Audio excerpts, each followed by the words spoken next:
ഈശോനെ സ്നേഹിക്കാൻ എളുപ്പമാണോ? ഈശോനെ സ്നേഹിക്കാനും ദൈവഹിതം അനുസരിച്ച് ജീവിക്കാനൊക്കെ എളുപ്പമാണോ എന്ന് ചോദിച്ചു കഴിഞ്ഞാൽ അത് കുറച്ച് സ്ട്രഗ്ലിംഗ് ആണ്. പരിശുദ്ധ കന്യകാമറിയത്തിന്റെ ജീവിതം എടുത്ത് നോക്കിക്കഴിഞ്ഞാൽ അറിയാനായിട്ട് സാധിക്കും, അമ്മ ദൈവഹിതത്തിന് അമ്മേന്ന് പറഞ്ഞ ആ ഒരു നിമിഷം തൊട്ട് ഒരുപാട് സ്ട്രഗിൾ ചെയ്ത ഒരു വ്യക്തിയാന്നുള്ളത്. പക്ഷെ അവസാനം വരെയും ദൈവഹിതം അനുസരിച്ച് അമ്മ പ്രവർത്തിച്ചിട്ടുള്ളൂ. അതുകൊണ്ട് തന്നെയാണ് തന്നെ പ്രാണൻ തന്നിട്ട് പോലും ഈശോ കാൽവരിയിൽ വെച്ച് സ്വന്തം അമ്മയെ നമുക്ക് ഓരോരുത്തർക്ക് തന്നത്.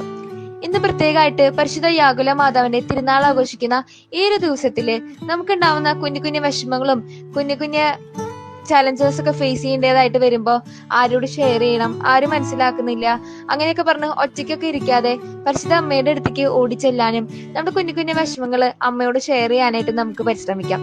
അമ്മയ്ക്ക് അതെല്ലാം മനസ്സിലാകും. അമ്മ നമ്മൾ ഓരോരുത്തരെയും അതൊക്കെ ഫേസ് ചെയ്യാനും ദൈവഹിതമനുസരിച്ച് ഇത്രയോട് ബ്യൂട്ടിഫുൾ ആയിട്ട് ഈശോനെ സ്നേഹിക്കാനൊക്കെ ആയിട്ട് നമ്മളെ സഹായിക്കും. നമ്മുടെ ജീവിതത്തില് കുഞ്ഞു കുഞ്ഞു വിഷമങ്ങളൊക്കെ ഈശോ തരുന്നത് അതുവഴി ഈശോനെ മഹത്വപ്പെടുത്താനും ഈശോയിലുള്ള വിശ്വാസം നമ്മളോട് ആഴപ്പെടുത്താനൊക്കെ ആയിട്ടാണ്. അതുകൊണ്ട് തന്നെ ആ ഒരു സഹനങ്ങളൊക്കെ ഏറ്റവും സന്തോഷപൂർവ്വം നമുക്ക് സ്വീകരിക്കാനായിട്ട് സാധിക്കണം.